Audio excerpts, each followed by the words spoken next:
बिस्मिल्लाहिर्रहमानिर्रहीम। अस्सलामुअलैकुम। अल्लाहुम्मा सल्लि अला मुहम्मदिन व अला आलि मुहम्मदिन कमा सल्लैता अला इब्राहीम व अला आलि इब्राहीम इन्नका हमीदुम मजीद। अल्लाहुम्मा बारिक अला मुहम्मदिन व अला आलि मुहम्मदिन कमा बारकता अला इब्राहीम व अला आलि इब्राहीम इन्नका हमीदुम मजीद। प्लीज़ व्यूअर्स, मेरे चैनल को सब्सक्राइब और लाइक कर दीजिए, मुझे सपोर्ट कीजिए। अच्छा, आपके बालों का टेक्सचर कुछ इस किस्म का है और आप चाहते हैं कि आपके बालों का टेक्सचर कुछ ऐसा हो जाए, तो आपने एक बहुत आसान सी रेमेडी है, वो बताती हूँ मैं आपको, जिससे आपको एक टेक्सचर बहुत अच्छा हो जाएगा। अच्छा, ये मेरे पास मिक्सचर है, आंवला, रीठा, सीकाकाई और बहुत सारी चीज़ें। इसके मेरे पास जो है वो पहले से बना हुआ रखा हुआ था। इसकी रेमेडी मैं आपके साथ नेक्स्ट किसी वीडियो में शेयर करूँगी। अभी मैं सिर्फ एलोवेरा के बारे में ये वीडियो बना रही हूँ। तो ये देखिए, एलोवेरा जेल है जो मैंने घर पे बनाया है।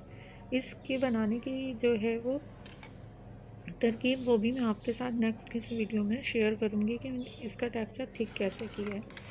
अच्छा, ये ऑलरेडी मेरे पास बना हुआ था, तो ये मैंने फ्रिज में बना कर रख दिया था, जिसको आप 2-3 महीने आराम से बना के फ्रिज में रखें और यूज़ करें।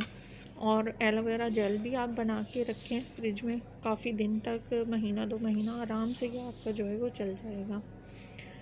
अच्छा, तो अब जो है वो रेमेडी की तरफ चलते हैं। आपने आधा बाउल ये ले लेना है मिक्सचर आमले रीठे का जो है, और एक खाली कंटेनर ले लेना है आपने, जिसमें आप इसको भर के और आप बालों के ऊपर अप्लाई कर सकें। और एक आपके पास हीटिंग कैप होनी चाहिए इस तरह की। अगर नहीं भी है तो आप गरम टावल या वैसे ही जो है वो पॉलीथीन की थैली ले लें, अच्छे तरीके से अपने जो है वो बालों पर आप रैप कर लीजिए। अच्छा, आपने अब एलोवेरा के 3 खाने के चम्मच जेल लेना है एलोवेरा का। उसमें 1 चम्मच चाय का ग्लिसरीन ऐड कर लीजिए। विटामिन ई के कैप्सूल हैं तो 2 वो ऐड कर लीजिए, और अच्छे तरीके से इसको मिक्स करके आप बालों के ऊपर लगाएं।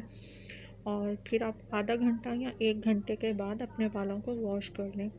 फर्स्ट वॉश में ही आप देखेंगे कि आपके बाल माशाल्लाह से बहुत स्लीक, स्मूथ और सिल्की जो हैं वो हो गए हैं।